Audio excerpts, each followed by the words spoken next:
বিফোরের আগে এবং আফটারের পরে গিয়ে পাস্ট পারফেক্ট টেন্স হয়। পাস্ট পারফেক্ট টেন্সের গঠন subject plus had plus V3 plus object. সাবজেক্টের পরে হ্যাড হবে, হেডের পর কি হবে? সাবজেক্টের ভার্বের পাস্ট পার্টিসিপল ফর্ম এবং এক্সটেনশন বাকি অংশ করবে। খেয়াল করো, we had finish the work before the sunset. এই বিফোরের আগে কিন্তু ফার্স্ট পারফেক্ট টেন্স রয়েছে subject plus had plus V3 finished V3। বিফোরের আগে ফার্স্ট পারফেক্ট টেন্স রয়েছে। এবার he died after the doctor had come. দেখো, আফটারের পরে গিয়ে পাস্ট পারফেক্ট টেন্স রয়েছে, অর্থাৎ সাবজেক্ট হ্যাড এবং ভার্বের পাস্ট পার্টিসিপল ফর্ম V3, অর্থাৎ আফটারের পরে গিয়ে পাস্ট পারফেক্ট টেন্স রয়েছে।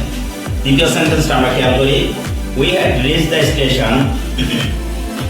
আমরা স্টেশনে পৌঁছেছিলাম বিফোর দ্য ট্রেন লেফট, অর্থাৎ ট্রেনটা ছেড়ে যাওয়ার পূর্বেই।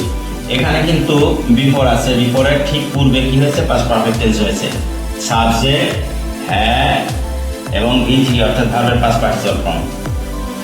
চতুর্থ সেন্টেন্সটা যদি আমরা খেয়াল করি, we went home after the rain had stopped, অর্থাৎ আমরা বাড়ি গিয়েছিলাম কি? After the rain had stopped, বৃষ্টি থামার পর। এই আফটারের পরে গিয়ে দেখো পাস্ট পারফেক্ট টেন্স হয়েছে। দ্য রেইন হচ্ছে সাবজেক্ট হ্যাড এবং স্টপড অর্থাৎ V3 এখানে বসেছে। তাহলে আমরা এই পাস্ট পারফেক্ট টেন্সের রুলস জানলাম এবং আমরা বেশ কিছু উদাহরণ দিয়েছি। আশা করি বিষয়টা তোমরা বুঝতে পেরেছো। Thank you very much.